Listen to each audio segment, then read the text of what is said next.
So hello and welcome. Happy Friday. This is Friday, March the 14th of 2025, and this is Backyard Beekeeping Questions and Answers, episode number 297. I'm Frederick Dunn, and this is the way to be. So anyway, there's a lot going on today. It's perfect outside. I mean, really nice. No jacket required. You can go out there. The bees are flying. I bet you want to know what the temperatures are and what the weather's doing. 65 degrees Fahrenheit, that's 18 Celsius. Sunny, you could get a tan today. No kidding. 5-mile-an-hour winds, which is 8 kilometers per hour. That's going to change. Bad things are headed towards the Midwestern United States. And by the way, I'm in Northwest Pennsylvania, northeastern part of the United States. 46% relative humidity, so that's low, and that's great. Here's why. Bees are cleaning out their hives and drying things out. And they're bringing in pollen too. So there's so much going on, and it started yesterday, really. And so we were out there doing assessments, seeing what's going on. Full moon tonight. I don't know what that means to you, but if you have to get out in the woods and put together some kind of ceremony, it's time to do it. Don't forget. Silver maple is starting to bloom. I see the flowers just getting going. Regular maples, nothing. Red maples, diddly, also skunk cabbage in the woods and the swamps and wetlands.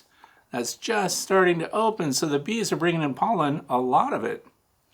It's pale yellow. I don't know where they're getting it yet. Haven't figured it out. It could be skunk cabbage because that pollen is pale yellow. So, some people are asking frequently, and if you want to know what we're going to talk about today, let's get that out of the way. All the topics will be in order, and some associated links and extra information will be down in the video description. This is also a playlist, if you don't know that. So you can click on the playlist. If you go to anybody's YouTube channel, and mine is Frederick Dunn, and you click on playlists, you'll see all the different playlists that are available. And you'll find out that this Q&A has been going on for a long time. So, and you can follow a playlist and just listen to the whole thing, and hopefully the way your system is set up, pick up where you left off. So most of my listeners and viewers are using their cell phones, which I find interesting. The second most used system is the television. The third is a desktop computer. That's interesting stuff. So anyway, people want to know, when am I going to put pollen patties on my hives? And remember, this year is the first year I'm even trying that. But I have to recover from some bee losses, so I'm super tight about that. I made jokes. By the way, don't joke about your bees. It can go bad for you. I have observation hives in my observation hive building. I've made jokes that I don't care about them. That's why they make it, and I don't feed them and everything else. Minimal feed. We had little jars of syrup on them once in a while, but they're dead. Did not make it through the winter. So the good news out of that is we got classic pictures, really good shots of what a colony of bees looks like when it gets too cold for them and they can't spread out over their resources like capped honey. And so it becomes a teaching tool. And the good news too is that I needed to get my bees out of one of those hives anyway. And so we're going to be installing my horizontal hives. Now this goes back 3 years. It goes back 3 years to the North American Honeybee Expo. And Horizontal Bees built a custom observation hive for me. And so big shout out to them, tempered glass and everything else. So finally I can get that set up because it required the removal of the existing hive. The frames are not compatible. I'm doing all deep frames. Anyway, I'll explain that when I show the breaking down of a dead out. So, and that's not part of today's Q&A. Today's Q&A is related to the questions that you submitted, the listener, the viewer. And I say listener because we're also available as a podcast, Podbean. If you just Google The Way to Be podcast, you'll find us. So, and then you can just listen and while you travel, things like that, because this is probably going to be a fairly long one today, although I'm at risk because the supervisor might show up at any time. He could get in here if I don't move quick enough. So you can submit your own questions and topics for consideration by going to the website, thewaytobe.org. And you can click on the page also titled The Way to Be, and then fill in the information, which is where most of today's questions have come from. So that's really cool. Also, just to get some business out of the way, I will be at Edinburgh University with a bunch of other people in the Northwest Pennsylvania Beekeepers Association tomorrow. So, if you already know, we'll see you there. So, what else can we talk about? That's about it. The pollen patties that I'm putting on probably this weekend because it's going to hit 70 degrees Fahrenheit. So, that's fantastic considering we were in the 30s even this morning. So, not fun around here. What's going to come along after that? Rain. So because they're building up brood, and I'll talk about this later, but I might as well hit it now to make sure that it's top of mind, as they say. I'm putting in the pollen patties because in the past, the bees have built up, and in the observation hives, just for example, the queen would lay eggs all over the place. It would look like they had everything they needed. They had pollen and everything, and they had sugar syrup, or still capped honey, which is the case for most of the hives right now. They have enough capped honey. And then it would rain for several days. And then what would happen? They'd use up all the pollen that they had. They'd use up all the sugar syrup or capped honey or whatever you put on your hives. That can disappear in just a matter of days. And then what do? They cannibalize the brood. So I'm trying to offset that this year. And so the pollen patties we're putting in are the Hive Alive pollen patties. If you go to Hive Alive for anything, whether it's the fondant, which today, we're probably not needing any more fondant, although keep it on if it's there. And you can get a discount from them, Fred10. If you don't want to use the discount, don't. And it's only through their actual website. So if you're going to other places to buy it, still great stuff. You just can't get that discount. So that's it. Let's jump right into question number 1, who comes from Brent from Team Awesome. By the way, oh man, can you demo the rubber band around the queen clip? So here's what happened. We were talking about different things with Mr. Ed, Jeff Horchoff, Randy McCaffrey, who is Dirt Rooster, and we were talking about different queen clips. And this particular style. Now, my grandson and I, aka the supervisor, we were out, we like to find the queen, put her in one of these clips, set her aside while we manipulate all the frames, and then we don't have to worry about losing the queen outside the hive, rolling the queen between frames and things like that. So this becomes your insurance policy. And didn't we set it out last year and the queen just walked right out through here? That's what this thing looks like. Okay, so then Mr. Ed points out, yeah, I put a rubber band on mine, but he didn't show that in his video. I'm sure he showed it in one video or a video. But so this is where the question comes from Brent. You just take your rubber band and snap it right across here. So in other words, keep your rubber band handy already, and all you're doing is making sure that this closes snug. That's all. Because the spring tends to get worn out, it'll stay partially open, and that's when your queen scoots right out and you don't have control of her anymore. So that's it. You're just wrapping the rubber band around this, keeping it shut. So I guess that's Mr. Ed's favorite, and Randy McCaffrey said he likes these. So you can get your queen in there, and then you have to, of course, plug this hole. You can put a marshmallow in there or something, because remember, it only lasts while you're working your bees.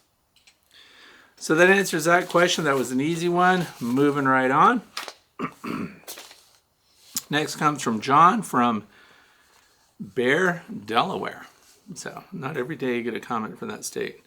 So I run single entrance with no top vents in my 3 hives. I covered my hives with 1-inch polyboard, shiny side out this year.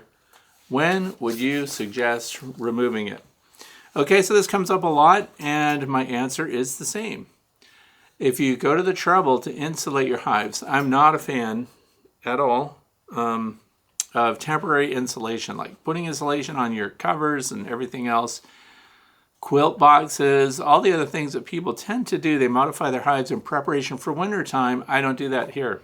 I just, whatever I put on for insulation stays on. And the reason being, insulation is beneficial to your bees year round. And that's why when you're looking at insulation material, whatever you're going to hive wraps and things like that, I look at longevity for that because I would want to leave it on summer and winter.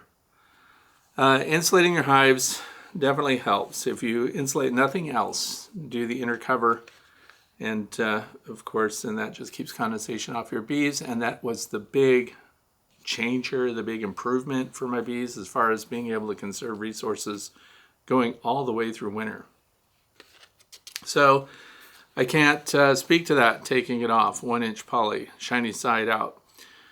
So also the reason I bring this up or wanted to even answer this question is because if you're going to do something to your beehives to make the sidewalls more insulated or something like that, and I realize that oftentimes these are wraps or huggies or whatever they want to call them. And when you do that, it covers the joints between your boxes, which means the wrap covers maybe 2 or even 3 supers together while you're going into winter.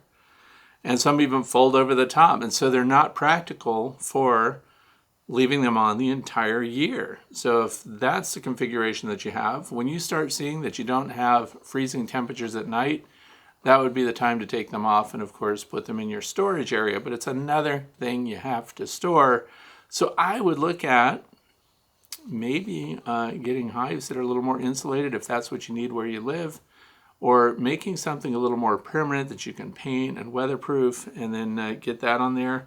I really don't like having to store a bunch of gear. As it is, we climb over everything. We've cleaned and organized our storage building, and I just don't need more stuff out there. So look at insulation in a way that it could become a part of your hive all year round, because summer, winter, it still works, still good. But yeah, if you're looking to take it off when the evenings are above freezing, that's when I would do it. Next question, and this was interesting to me because it comes from Leon from Avon, Ohio. And the way the question is posted here, it says, overwintered 17 colonies, seems to be 14 still strong, although you never answer my questions. Well, I'm answering this one, Leon. I'll try one. When are you planning on forcing the queen? That's an interesting way of looking at things. Forcing the queen down from the single super. I did some inspections the other day. I have a few friends with brood in the super, planning on using your method. When might that be? Okay. Well, there's a lot going on, but first I want to explain what my thinking is. So I did that. So I'm not just answering the question, I did a drawing just for this response. So if we hold this drawing up here, you can see that this is my normal configuration, by the way, except for that queen excluder that you see in the middle. We go into winter with a deep brood box, so that's 8 or 10 frame Langstroth deep. That's what the bees brood up in spring and everything else, and then we go right into the next box up, which is their medium super, also 8 or 10, whatever your hive configuration is. And we let the bees finish off that second box with capped honey.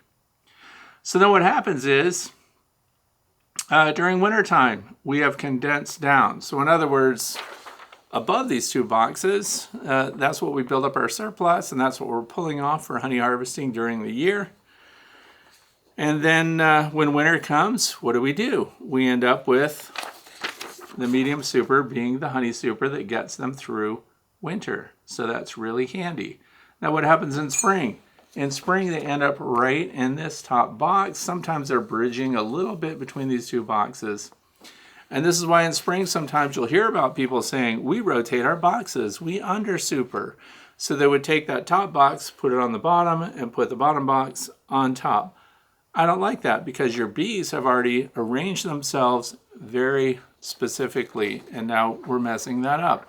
Not only that, you would be splitting up the brood area. So let's get back to the drawing. I'll tell you what I'm doing this year. We get into that top box. I use the supervisor because he's 9 years old and he has super keen eyes. He's great at queen spotting.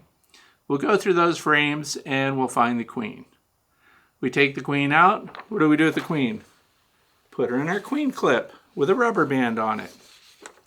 Then we make sure that we have a queen excluder. Now the one I'm showing here is the heavy duty wooden queen excluder with the metal bars in the middle. Those have been the best. I'm not a huge fan of queen excluders, but they're super handy for things just like this, because I'm doing this across the board this year. I have a whole box of wooden framed queen excluders from last year I got them all from Better Bee, no discount. And did all that wooden trim with Eco Wood. So they should be good to go without paint.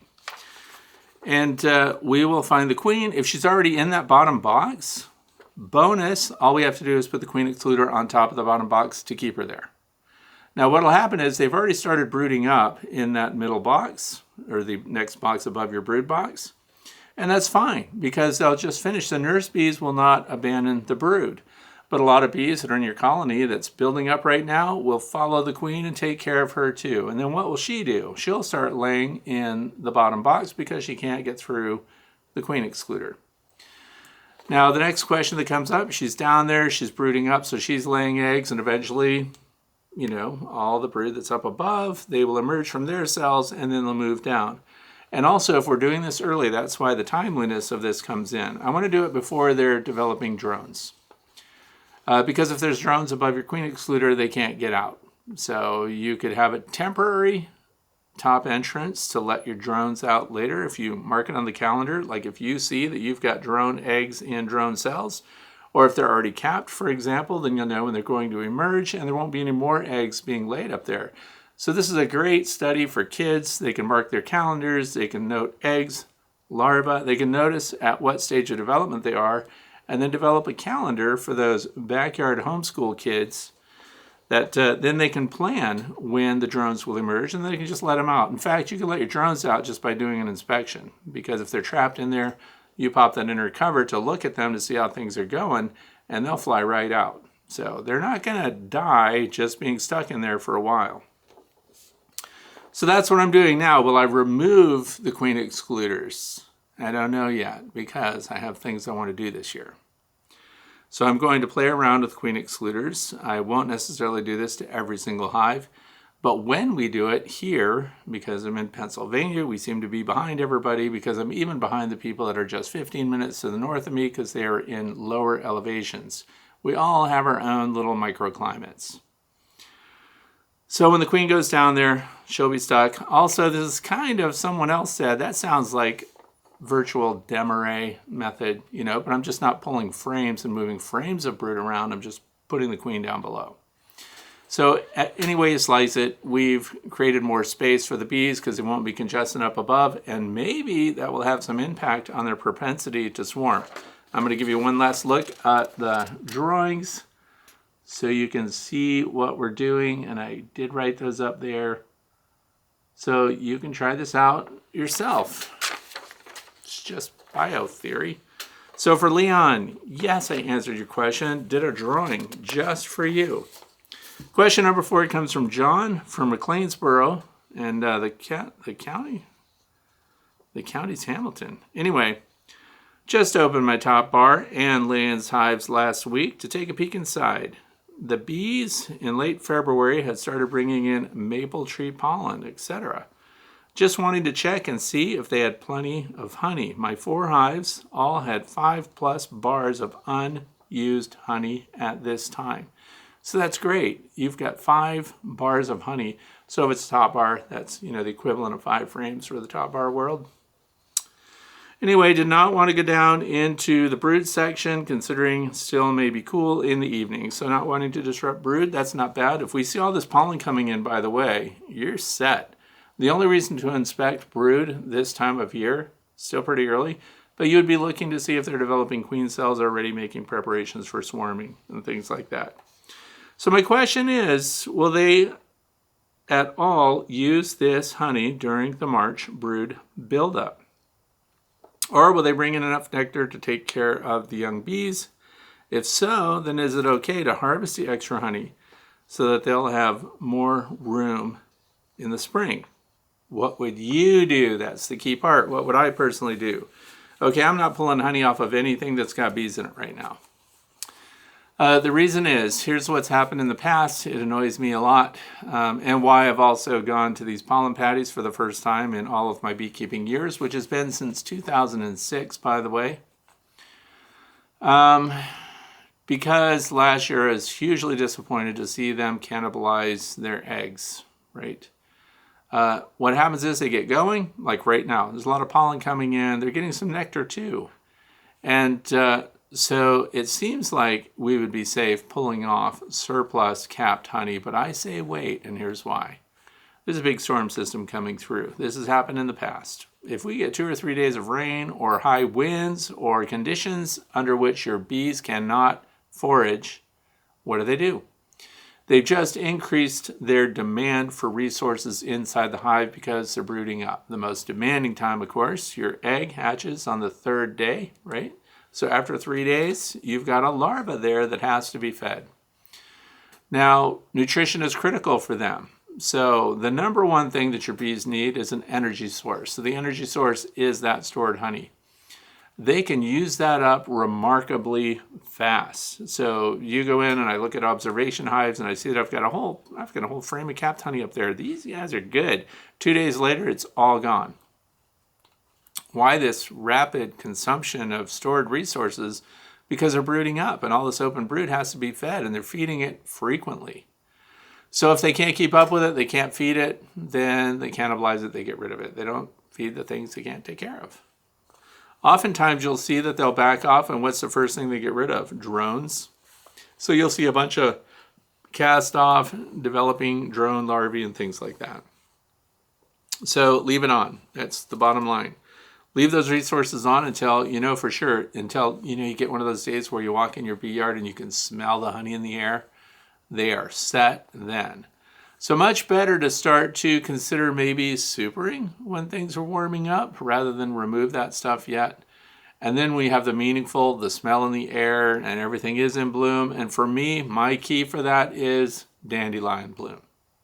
A lot of other things have bloomed before that, but the dandelions seem to be the marker for when you really get a lot of nectar and you really get a lot of pollen coming in, and then you can pull the surplus. And that's the point when your bees tend to ignore old stored honey. So you can put that in your honey warmer. I hope you have one. If you don't, take a closet and turn it into one. Put a dehumidifier in there. I use my Vivo Sun or whatever it's called tent. Those things are $100, dirt cheap. That comes with the metal framing and everything. And I put the dehumidifier in there and one of those rolling racks, and I put my honey in that. You can put a whole super in there and just warm it and dry it out and then harvest it. So for people, harvest that for people. So that for me is when it's okay, when we know the environment's going to provide what they need. And once the brood is capped, remember, they're just down to all carbs. But they can't feed and nourish and care for the bees if they don't have the energy to do it, and that energy comes from the carbohydrates, stored honey. Let's see, question number 5. This is from Jason. It says, thanks for reaching out. Apologize, my somewhat long, rambling question. I hope it all made sense. Anyway, it's a colder day today in Minnesota, so the bees will not be flying. I will get the hive entrance closed off right away. Now, my advice was there was a dead out. We don't want our bees randomly robbing dead outs for a lot of reasons, okay? But the first one being that we don't know what happened, why they died, until you really take the colony apart and find out what's going on in there. We don't want them just randomly feeding on the resources in the hive. They're just dragging everything out on their feet and they're getting into who knows what. So I recommended closing that up. So you can put a robbing screen on there, something that allows for ventilation until you can get to it to do a real cleanup. I've been putting my dead out honeycomb from that observation hive, the capped honey, and there was a lot of it in my Hive Butler totes. The vented ones, the ones that are designed for collecting swarms, because I want airflow in there. Now, if you're going to close it up and put capped honey in there and it's an unheated space, the problem is cold at night, warm in the daytime, condensation forms on your capped honey frames. I highly recommend you get something like these are Wise Dry packs. They're desiccant packs that are reusable. You put those in your totes with your honey to make sure condensation does not form in there. Keep it super dry. So anyway, I plan to repopulate the hive with a surviving, so far, double deep nuke that I'm pretty happy to have gotten through the winter. Part of my original question to you was moving the nuke into the dead out only a short distance away, because any issues, or will the bees reorient themselves with no problem? So here's the thing, from what I understand. We have a dead out hive. So we've got this hive that we're going to pull the resources out of. We're going to clean it up really good, and now we want to repopulate it with a nuke that's too tall. That means 5/5, so that's 10 frames, and they did really well, so we've got good stock. My recommendation is to take the nuke off the stand, wherever it is, take the dead out after you've cleaned everything up, put that on that spot, and then just pull the frames and transfer them into your 10 frame system. And that way they're where the bees that are alive are already oriented to coming and going, and there's no problem with that. Now let's say that what you're trying to do though is move to a new location 20 feet away, 30 feet away. This is me, casual beekeeping. I even do walk-away splits right in my same bee yard. I just divide up all the resources, put it in another colony, and put that colony as close as 10 feet away from the original colony. The original location has that advantage because the foragers are conditioned to fly out, get what they need, and come back to that spot. So if you leave that spot empty, you'll see foragers coming back looking at that like they totally forgot that morning where they flew out of, and now they're coming back to an old spot because that's their memory. And remember that foragers are out there for approximately 2 weeks. So I don't mean a continuous forage for 2 weeks, I mean 2 weeks of their life. So it would run its course completely in 2 weeks. But if you put the cleaned out box where your nuke is now, you'll have no shift at all. They'll go out and come back right there. If you have nothing there and you move it to the new location, it's within your same apiary and it's 10 or 15, 20 feet away or whatever. The foragers that go out, if they don't find their way back to that particular hive box, then they will eventually just walk into another hive. They're foragers, they have resources, they get welcomed. There's so much drift going on already in your apiary. I don't feel the need to move them away, miles for a week or whatever and bring them back. The memory for those bees, for that colony, is up to 2 weeks, just because those that are living and working outside the hive during the day generally will be gone within 2 weeks. So then you'll be coming back with fresh memories. I don't do that because I end up forgetting, or I get busy, or the weather changes and I just leave the colony in somebody's backyard somewhere. For what? So now they can have it and they get all the stuff. Leave it right in your apiary. I hope that helps. Question number 6 comes from Steve, Orangeville, Ontario, Canada. Nice talk with Jeff and Randy. So if you haven't seen that, by the way, I invited Jeff, and I mentioned this already, but Jeff Horchoff, which is Mr. Ed, and Randy McCaffrey, who is Dirt Rooster. We did a roundtable. We just shot the breeze about different things that are happening. So you get a perspective from Gulfport, Mississippi, and you get another perspective from Louisiana. You get some pretty casual beekeeping methods described and rip outs and things that they see. So I highly recommend, if you haven't listened to that yet, or you haven't watched it, please do. And if you like that format where we just get together and talk about all things beekeeping, if you like it, let us know, because we're thinking about doing that again. We don't know how often that will happen. So when I saw the dorm room trash bucket swarm catcher at this site. How to catch and rehome a bee swarm with a trash bucket. And it says here, Silver Lake Honey. Works like a swarm catcher or swarm reacher from the North American Honeybee Expo. So, and that was today's thumbnail. Let's talk trash. Now, I realize this is a square bucket. It's a waste paper bin that's just expanded metal, and it's really smooth, and this is designed to be a trash can in your office or whatever. This is the 6-gallon size. Now, the one that's in the video, because I asked Mr. Ed about it, who'd you learn that from? And, he was talking about how great it is because the bees go in, and when you're trying to get them off a branch, you can put this at the end of a long pole and stick it up there like the swarm reacher. But the swarm reacher, we needed them to go onto a frame, and then we bring down the frame full of bees. Hopefully we get the queen, and then we put this in a beehive. And then if the queen's on it, we put a queen excluder on the front of that beehive, and the rest of the bees join up, and they go, and you've got them. So with this, Jeff and others were saying, and so I did give a shout out to the guy that did the video about it, and wanted people to go and look at it, because we want to credit people that come up with these great ideas. So I'm looking at this thing. This was delivered half an hour ago by UPS because as soon as I got done talking with Jeff and Randy, I got online and ordered my own. So why did I pick a square one? Well, I picked the square one because I want to, of course, create... Now, I'm going to do mine a little different. It doesn't mean that it's better or worse, but I'm using a PVC pipe. I'm going to bracket the PVC pipe to this, and it's going to have an end cap on it. Then I'm going to slide my pole up into the PVC pipe, and then I'll have a set screw that holds it there. And then you can lift this up as high as you need it to go. And these are... My longest one is a light bulb changer pole, like think of cathedrals and churches and things like that with really high ceilings, and somebody has to stand on the floor and extend that up with a suction cup on the end and unscrew a light bulb and then bring it down. That's what I have. So I will slide that into that pole, and I don't care if it moves around a little bit. And the thing is, we want to get the bees in here, and it makes sense. If you shake the bees into this by jamming it into the tree branch that they're on, all from the safety of ground level, which I think is really cool.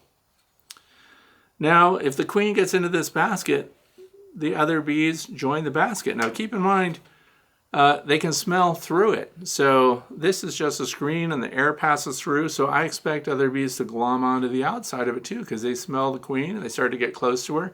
And then you'll see their little Nasonov glands going, and then they'll draw more to it. And then you just bring this down nice and slow. And now we get into the reason why I picked a square one, because I just want to take this thing and lean it against the landing board, and this has a nice lip on it. See that? I want to put this right on the landing board of the hive I'm trying to put them in, and then I want the bees to just walk up and go into the landing board. If it's round, I don't get all this surface contact area. So I like the square one. If you want to know about this particular one, which was pretty cheap, I bought it in a 2-pack on Amazon. I'll put the link down in the video description. I also highly recommend that you follow the link to the YouTube where the guy demonstrates it. You might get your own ideas. There's lots of creative people out there. And it does make sense to me. Get your bees in a basket like this. There's no problem with ventilation no matter where they go. This is pretty sweet. So I like it, and thank Jeff Horchoff for bringing it up. But then you know what? I went to the channel and saw it and realized I must have watched that a while ago too and just never did anything about it. So screen trash can, they're pretty cheap, so good stuff. And think about the square one, and if that's an advantage for you. And they're not that tough, so if you've got a round one already and you want to modify it, maybe you could create a square edge on it with a little loop or something, who knows, whatever you want to do. So thank you to Steve from Orangeville, Ontario for bringing that up. We'll link that video so you can say hello to that gentleman and thank him for demonstrating that and giving us ideas that we can launch our own practices from. It's really, really good. Question number 7 comes from Jerry, Dorchester, Illinois. My first hive survived their first winter. I was too nervous to do mite treatments last year. My bees are exploding with growth already. I want to split them this year and a bit to get more hives. So I also want a honey crop. So I plan to attempt the Desmarais method. Once I've pulled 2 walkaway splits. Anyway, aside from all that, my main question is, I would like to treat for mites before I split. My daytime temps are 55 to 65 degrees Fahrenheit, and night times are 35 to 45. I have my Formic Pro on hand and ready. But the directions say the lowest temp I should use is 55. I'm worried that my night temps may be too low. So please explain the temperature specifications more, and thank you. Sorry for being long. Okay, no problem. So anyway, the other thing is this Desmarais method. A lot of people are asking about it. I have not practiced this in the past. I'm going to send you to a website, a YouTube channel called The Keeper's Hive. The Keeper's Hive. You may have heard a lot about it. I have a single queen Keeper's Hive system in my apiary right now. I have the 2 queen Keeper's Hive system in my garage, unassembled, unpainted, not ready to go yet. I'm waiting for the supervisor to show up. He's going to take part in putting this thing together. It's going to be a joint project. I also have identified the stand that I'm going to put it on, so we're lining things up, and we've picked the colonies that we're going to combine them in. Now, one of the things that they do to help that they recommend at the Keeper's Hive for keeping your bees from swarming out so that you get maximum honey yield is the Desmarais method, and they demonstrate it at length. So I highly recommend go to the YouTube channel, The Keeper's Hive, look at the Desmarais method, and put that into practice. So the other part of this is prior to making splits, wanting to treat for Varroa destructor mites and wanting to use Formic Pro. And the concern is that the Formic Pro is going off label now because it's going to be too cold. Too cold, by the way, is better than too hot, and here's why. Formic Pro uses formic acid. Formic acid has to get into the air, and it's this off-gassing that passes through the hive. They also, according to the label and according to the instructions from the company that makes it, you want to do this only on large, heavily populated colonies of bees. There is going to be some bee die-off.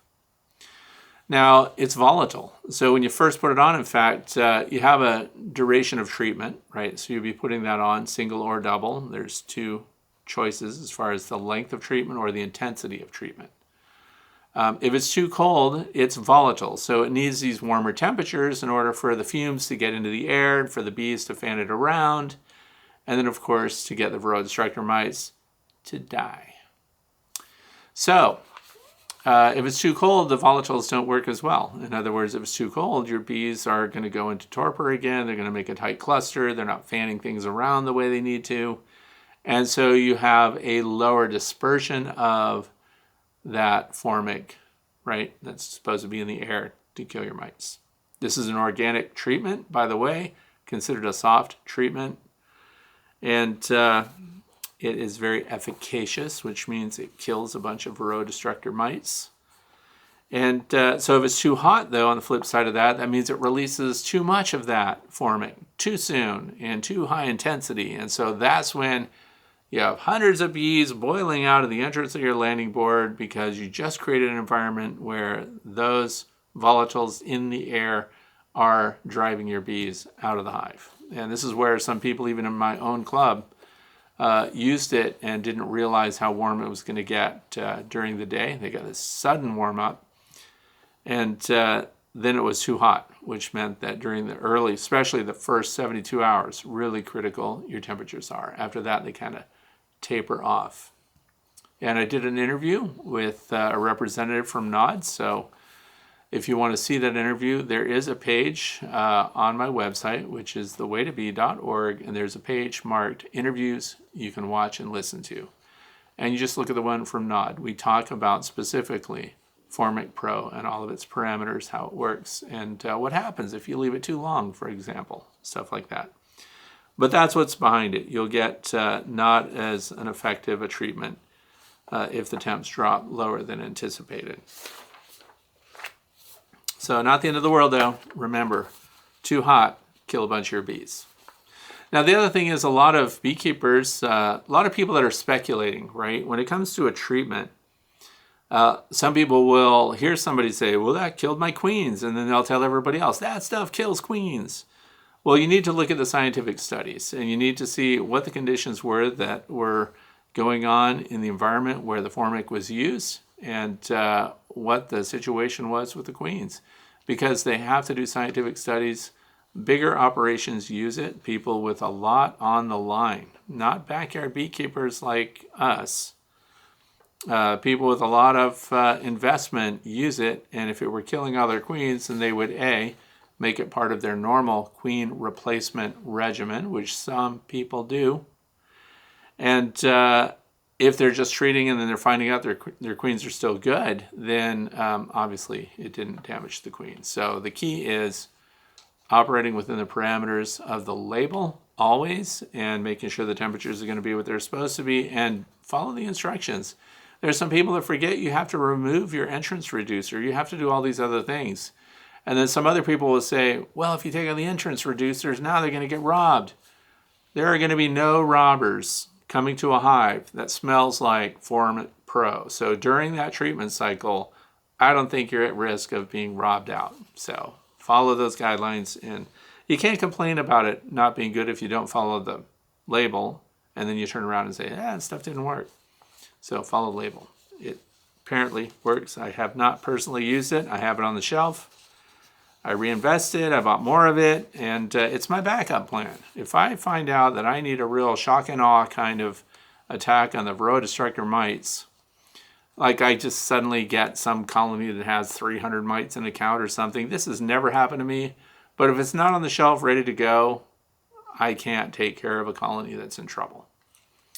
So it's my backup plan. My primary line of offense when it comes to Varroa destructor mites is going to be oxalic acid vaporization. As always, if you're concerned about the risks, the respiratory risks to the beekeeper, then follow the dribble method. Where do you get the recipe for oxalic acid dribble? You go to Scientific Beekeeping, which is run by Randy Oliver, and he's very good at posting his formulas.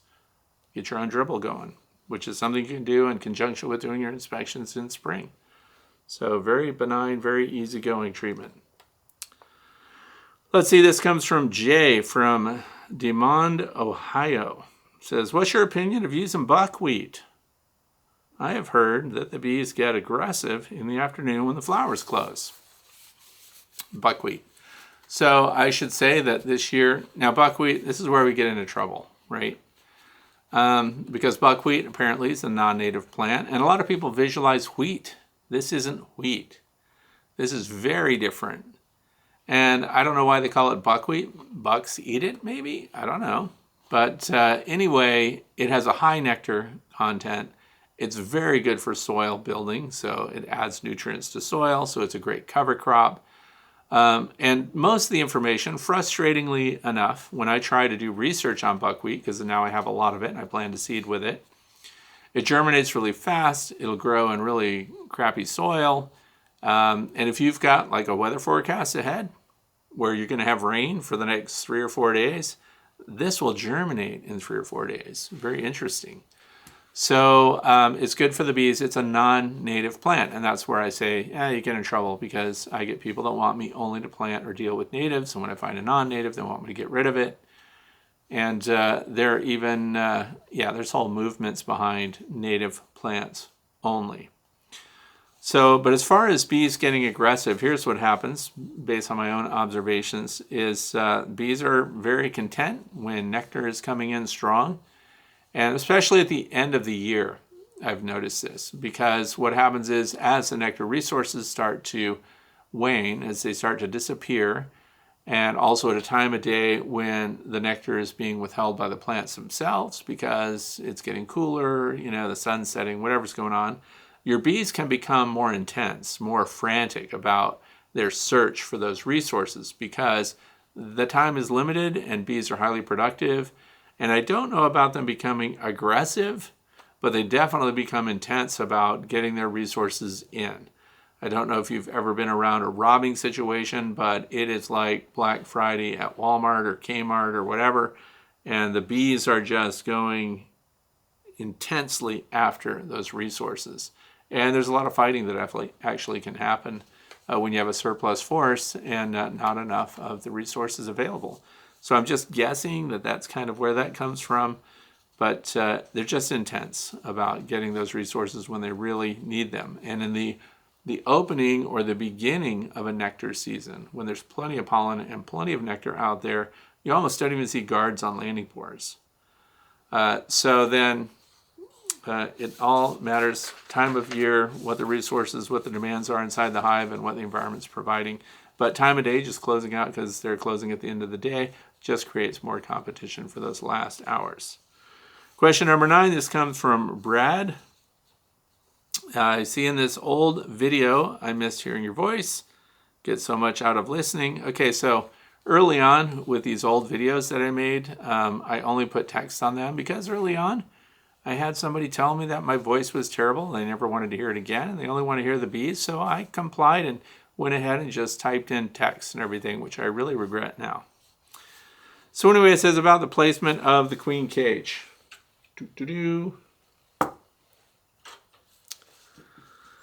It says, you would do this differently today, right? It says, wouldn't you tilt the candy end upward to prevent the hole from being plugged by dead attendants? Curious. Thank you. No, I wouldn't. So here's my thinking. This is a queen cage, by the way. This is the type that comes without attendants. But if it had attendants, this is what we're talking about. You have a candy plug at one end, and you have a cork that keeps them from accessing the candy.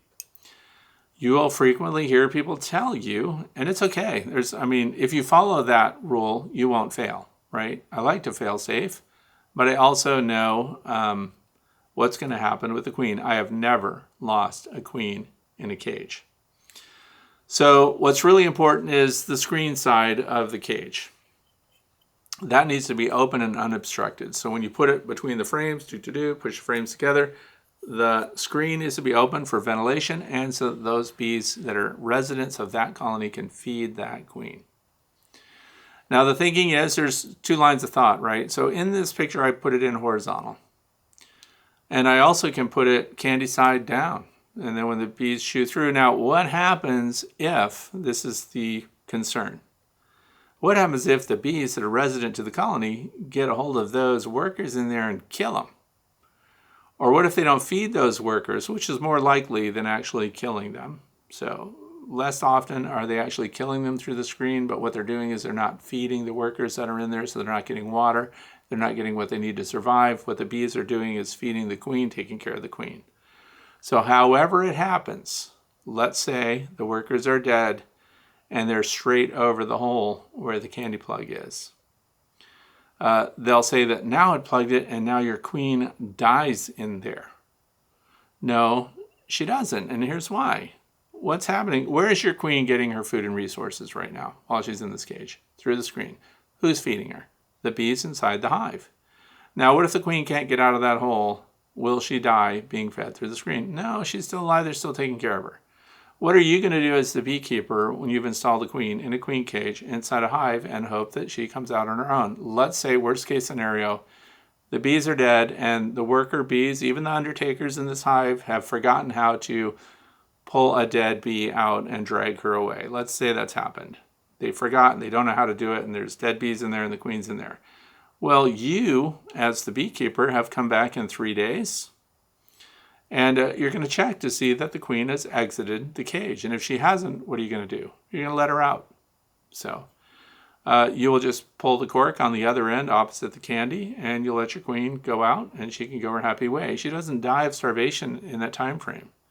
This queen is not going to leave the hive, so she doesn't have to go out to go to the bathroom or anything. She's going to be fed and cared for. So I have never had a queen dead inside the cage. Now I think one of the reasons that this comes around, let's jump to the commercial end of things where we're requeening, 1,000 colonies of bees. They may not come back and access their cages in 5 days or even 10 days or whatever. So the bigger part of that is, what's wrong with leaving your queen longer in the cage? Every single day that that queen is not out of this cage laying eggs, you are losing 1,000 eggs a day. That's minimum. You are at the other end losing from 1,500 to 2,000 new workers emerging 21 days out, right?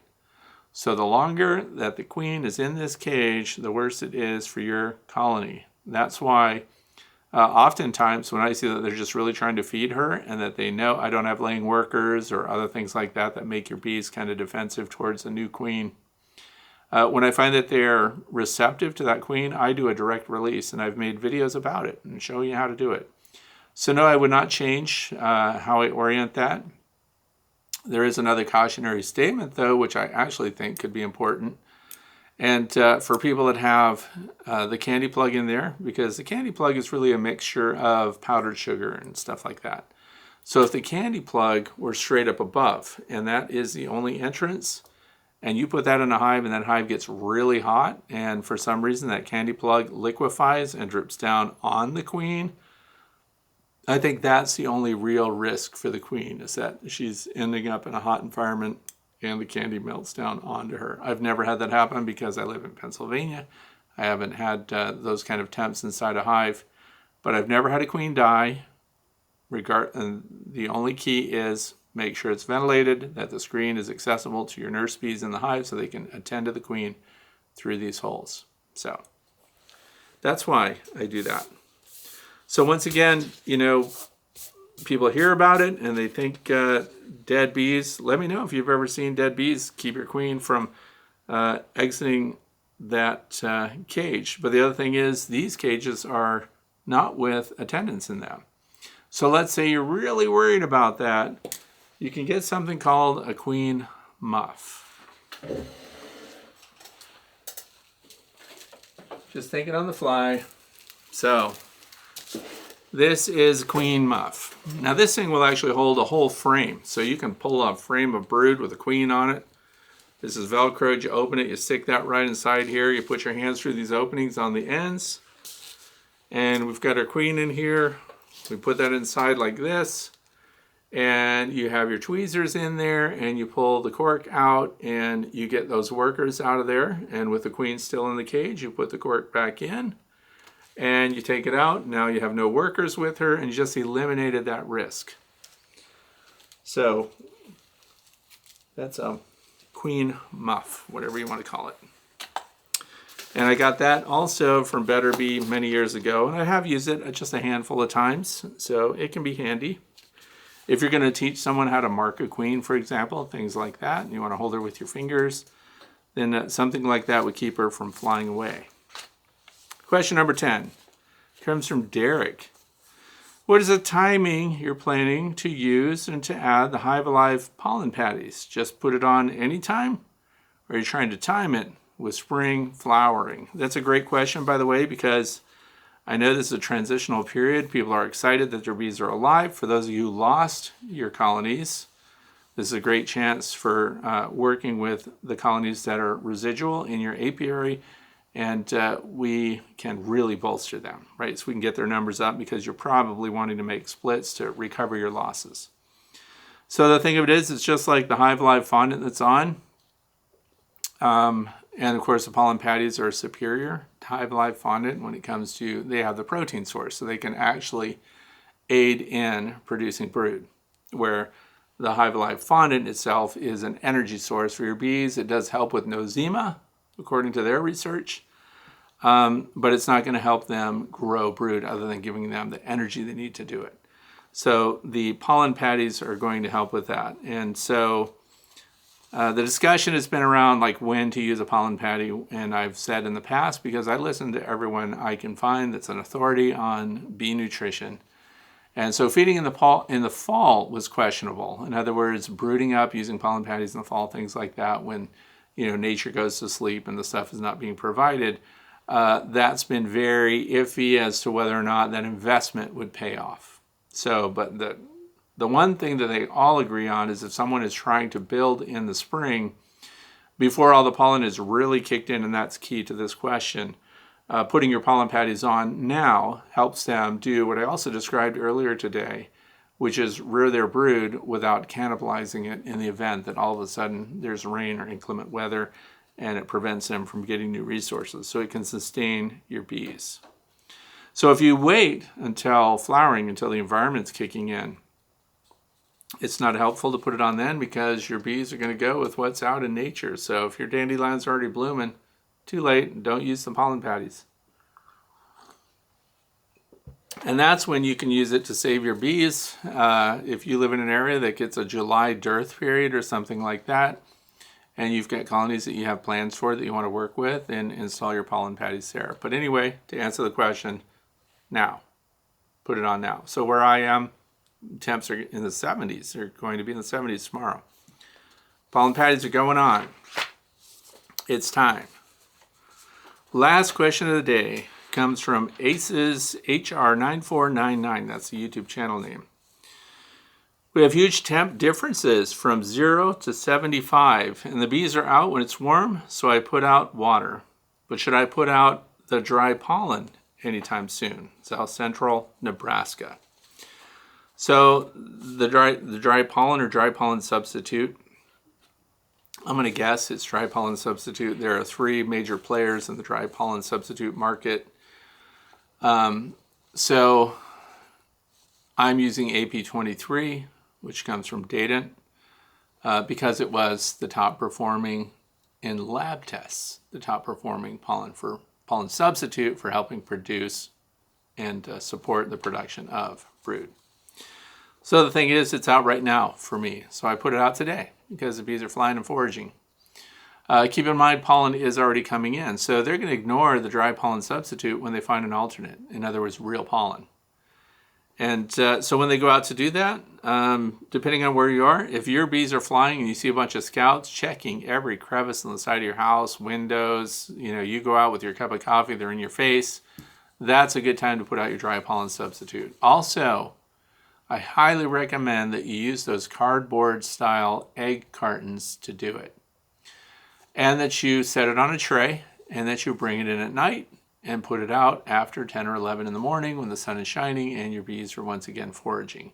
If you leave them out at night, even in boxes or sheltered areas, remember condensation forms on your dry pollen substitute and it reduces its effectiveness, its nutritional value. So, highly recommend. The other thing is, I did these backyard tests too.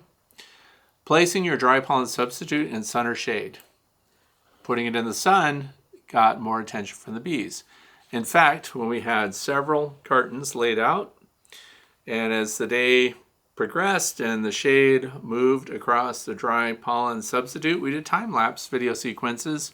The bees stopped going to the dry pollen sub that was in the shade, and they followed that line of sun all the way to the very end until it went into the shade, and then they left. So, honeybees prefer to go after your dry pollen substitute in the sun in the colder areas of the northeastern United States or other parts. I'm guessing that Nebraska will be much like that too. So that was the last question of the day. Let's see. So the fluff that we're talking about, there's extreme weather on the way. Those of you who are in that path of the storm already know who you are. We're talking 70, 80 mile an hour winds and the risk of tornadoes. We're also talking about the potential for hail the size of golf balls. Well, for me, my bees are like at the bottom of my consideration list if you've got something like that going on. So if that is headed your way, it's time to strap your beehives together. And this leads me to, we're thinking about weather conditions going forward. And so some of the hives that have really proven that they're really tough and they can stand up to rugged weather conditions. So it falls under the same category, fail safe. If it can handle that, it can handle anything if the weather doesn't hit. So these hives that clamp the boxes together, the very first one that comes to mind, of course, my long Langstroth hives, I think if I were installing another one, I would actually use those 3-inch screws and screw it to its support system on the ground. Right now it's just sitting out there and it's gone through 60 mile an hour plus winds.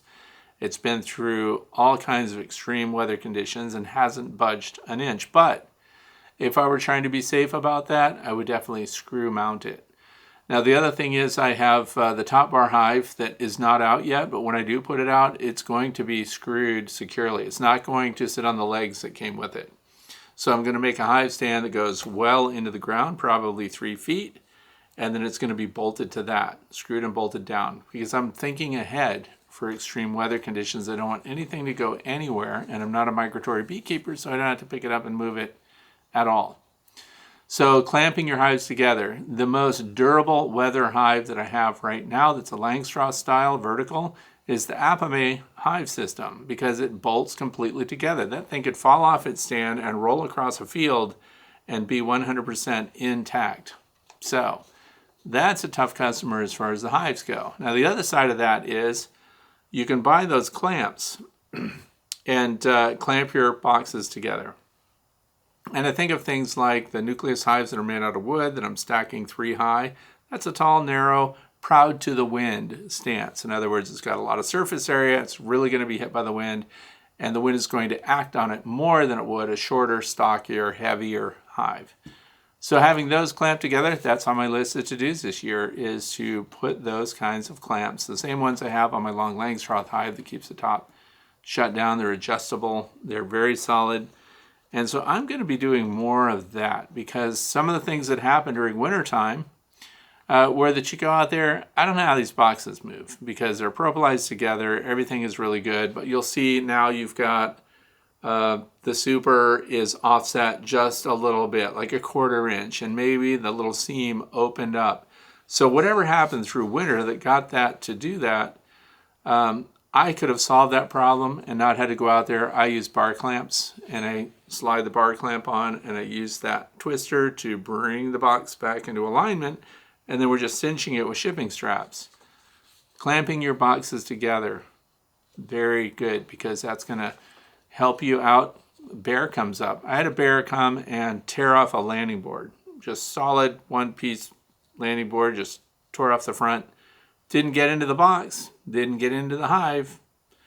So that's our goal. We don't want bees or bears. We don't want bears to get rewarded when they come and they mess with our beehives because they pull the frames out and they drag them 50, 60 feet away, and then they finish eating in a field somewhere. So all the cameras are out and I'm ready because spring is coming and the bears are coming out of their dens.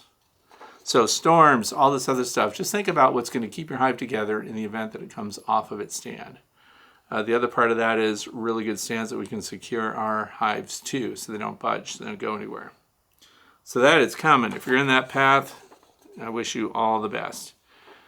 Feed inside the hive as much as possible. So if you've got colonies that are light right now, light syrup, hive top feeders, I'm wanting to have those on every hive. My wife and I were out looking at all the hives yesterday, one by one. And even a nucleus hive that was only 5/5, it was guaranteed to die. I mean, there's no feeder on top. It got no fondant. It had double bubble, a single layer, and then a migratory cover, and then an insulated cap over the top of that. They're doing great.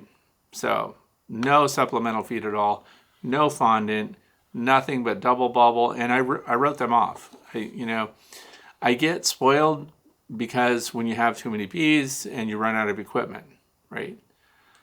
You don't have the gear. I didn't have another feeder to put on there, so I just hoped for the best, put double bubble on, and off they went, and here they are, flying, doing well. So it has no feeder. So the reason I bring that up is what I'm going to change in my own apiary this year is I'm going to make sure that I have the option to feed any of my hives at any time of year. It's one of the things I looked at when I was at the Pennsylvania conference. I looked at the Hive IQ insulated beehive, and when we got to the top, there was no feeder system at all. And they said that there was one in the works. So it had an interesting insulated top. It had a metal clad top, all of it, super insulated thing. But the fact that I didn't have the option to feed without getting into the hive is not great for me. So one of the best feeder systems that we have is the ones that come with Apamea. So I would like to see that adapted to other hive types. So if you've got a wooden hive, for example, that's what led me to buy 2 more hives because, first of all, it combined a lot of things that we know now, right? So if you've been following the Propola hives, which are just roughed up interior surfaces, they come from Premier. And so we want that propolis envelope. We want to encourage our bees to propolize as much as they can because we've understood now that this is medicinal. And not only that, the positive benefits of having propolis inside a hive are unknown. In other words, the extent of that is unknown. We do know that it helps with a lot of things. So I was doing that. I was looking at and assessing the finishes on different hives. I don't know how long a plastic hive is going to last. I just don't know. It's already bleaching out a little bit. I don't know at what point it becomes rigid and doesn't work. So those are my concerns about Apamea. But as long as they've been out, they don't have any failures yet. So if I look at the wooden hives from Premier, I'm using those, and I want the best of 2 worlds. So I want that cool hive top feeder system that comes with the Apamea hives. So they have a Apamea cover with the feeder and the insulated cover, and they also have the Apamea bottom board, which there again, the bottom boards tend to rot. They also, carpenter bees and stuff like to chew into them. I don't know why. But so now if I have an Apamea bottom board, I have the option for, number 1, sliding front entrances, so I can control that, bigger, smaller, just with the slide of the face of it. And then we have a pollen trap underneath for those who like to collect pollen. If you're trying to make your own pollen patties, that would be the most cost-effective route if you could learn to do that. So you could trap your own pollen, make your own pollen patties from pollen that's in your area, and put it in the freezer, feed it back to your bees in spring, that kind of thing. So anyway, then there was the Endura Hive finish that was featured at the North American Honeybee Expo by Nature's Image Farm, which is owned by Greg Burns and his family. So then I ordered 2 of those. So the Wooden Hive, Propal Hive, Endura Hive finish, which is their finish, which is supposed to last 100 years and 3 days. And then the Apame cover that's compatible with that, the feeder system, and then the bottom board that's compatible with that. So I have 2 of those. We're going to rotate those out into the hive. They're still in their boxes, haven't opened them. Just got them, by the way. So that's what I'm doing. I'm combining the things that I know work really well and that will hold up and that are beneficial to the bees. Keep your entrances small, by the way. Please do. This is a time of year when your colonies can be robbed. So how do you know if your bees are robbing or cleaning house? Are they robbing or are they residents? And that's something you need to know. When you're looking at your hives, you might think, oh, look, this hive's going gangbusters. They're alive. Everything is great.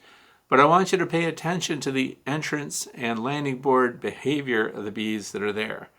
Are the bees that are coming out of that entrance parking themselves on the side and wiggling their abdomens around like this? Are they adjusting everything as if they just gained a bunch of resources and they're on their way out of there?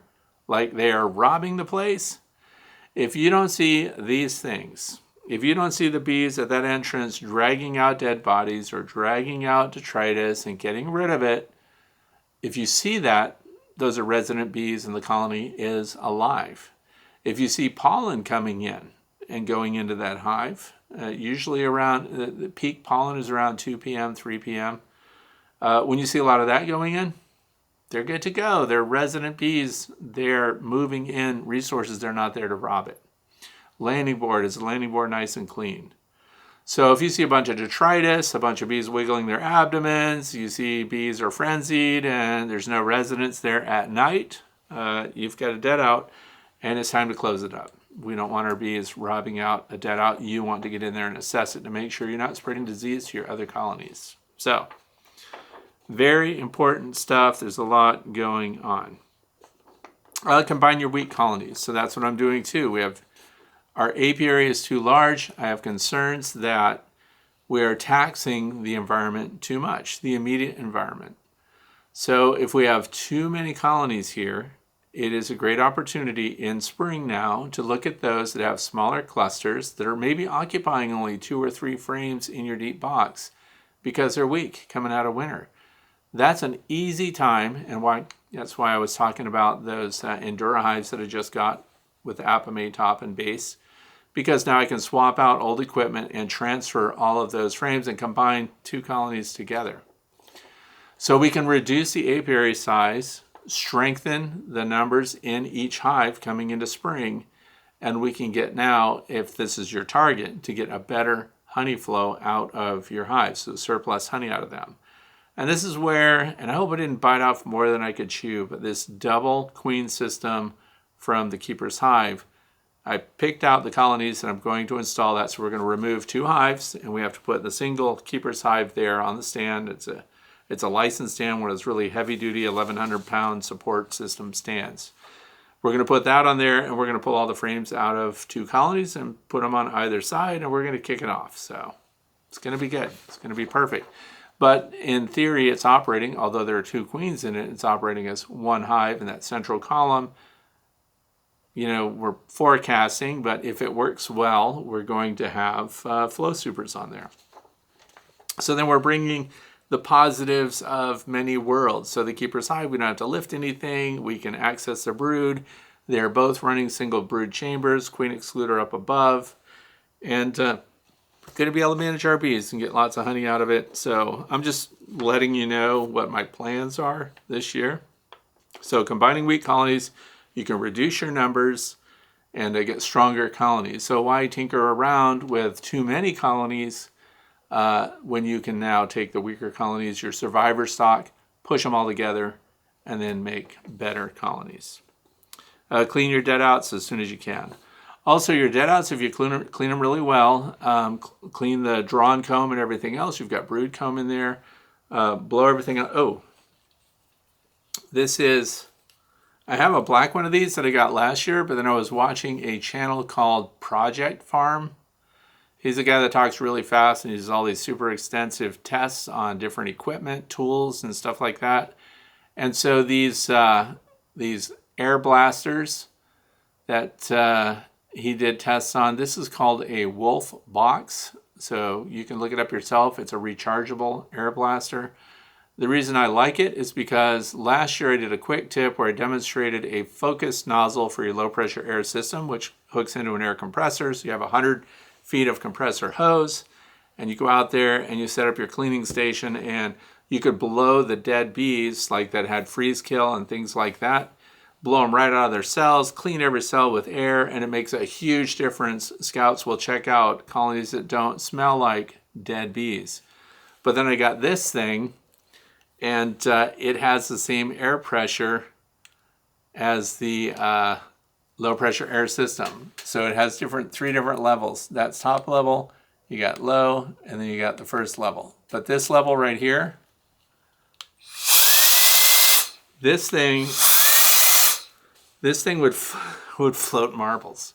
So anyway, it's really strong. So now I have a low pressure air hose with a nozzle in my pocket. So if I want to blow out all the dead bees on a landing board, we scrape it out and it's really disgusting and it's damp and got dead bodies, this will blow that out. So it's called Wolf Box. USB charger. It feels really solid. That's taking the place of my black one that I had from before. Now that other one worked good too, but it also ran out fast. This one blasts more air. I don't know what the mile per hour rating is, but if you want to clean stuff out in a touchless way, that's it. Good stuff. Now, if you're going in your chicken coop, word of the wise, if there are mouse droppings and things like that in your chicken coop, that will blast all that stuff out of there. Here's the risk. You need to wear a respirator. Here's why.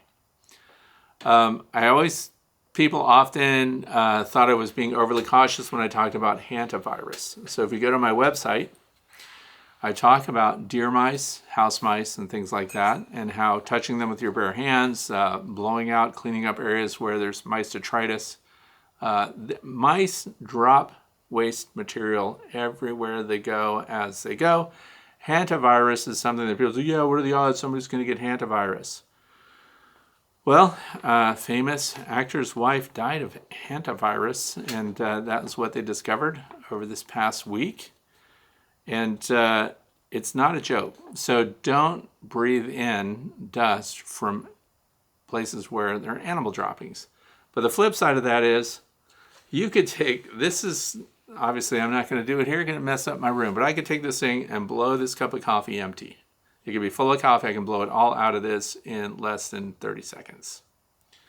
So it really does move air. So if you're looking for a way to clean up your stuff and blow stuff out of there, that's it. Chicken coops, everything. Blow off your chickens while you're at it if you want to.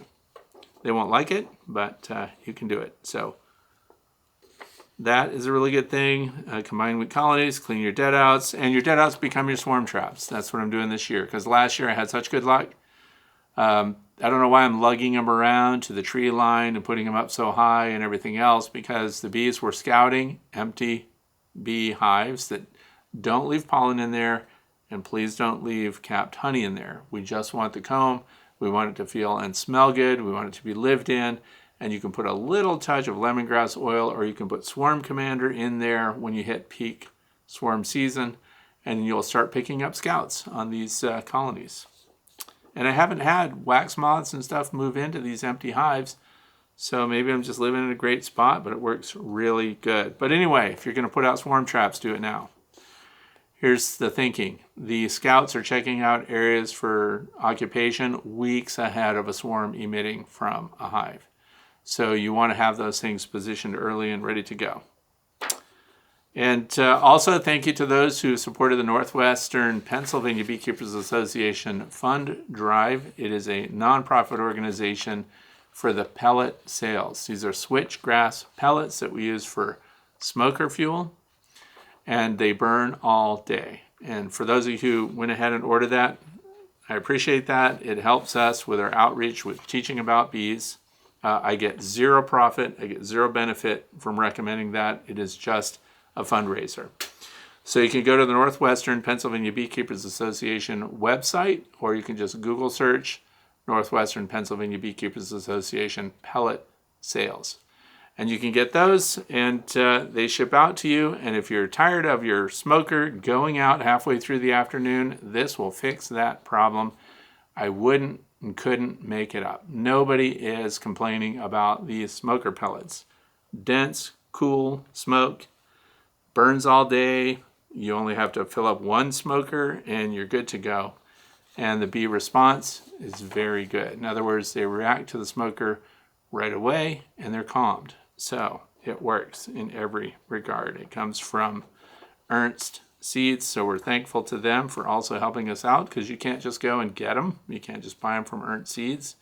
You can only get them through our fundraiser. So thank you for those of you who did that. We appreciate it. You're helping out. Plus, you're ending that frustration of not having a smoker lit and ready to go when you need it. One of the top complaints about having a smoker is that it goes out when you need it the most. This will not do that. Thanks a lot for watching. I hope that spring is bringing good news for you and your bees, and I hope that you have a fantastic weekend ahead. Thanks for being here.